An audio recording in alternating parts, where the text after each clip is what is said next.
एक बार फिर हाजिर हैं एक नए अफसाने के साथ। पुलिया की चुड़ैल। गफ्फार को आकर जब्बार ने ये बताया कि उसका मोहल्लेदार साबिर अचानक मर गया है।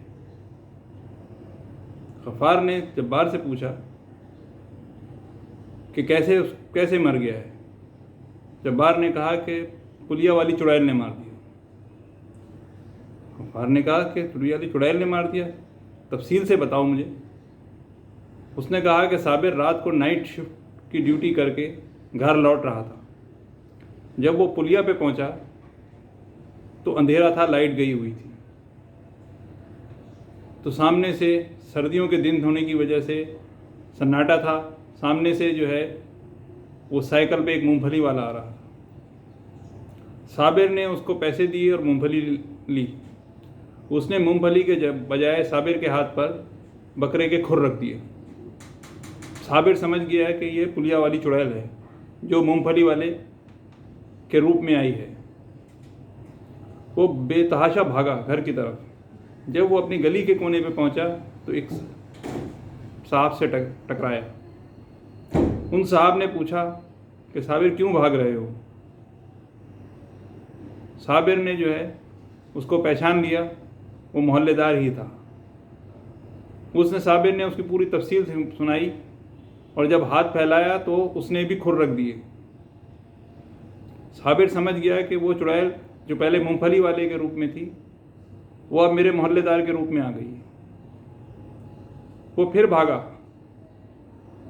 और सीधा अपने घर के दरवाजे पे पहुंचा। दरवाज़ा बजाने पर जब उसकी बीवी ने दरवाज़ा खोला, वो भी उसे देखकर परेशान हो गई और उसने पूछा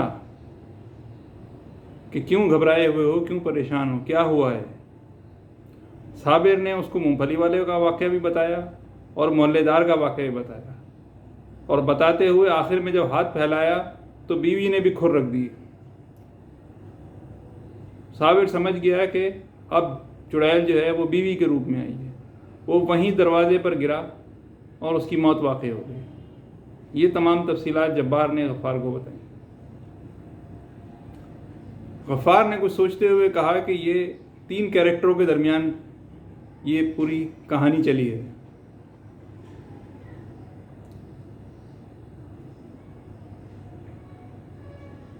साबिर है, साबिर के अलावा मूंगफली वाला, मोहल्लेदार और उसकी बीवी। लेकिन जो पहले 3 कैरेक्टर हैं, मूंगफली वाला, मोहल्लेदार और उसकी बीवी, वो तो चुड़ैल हैं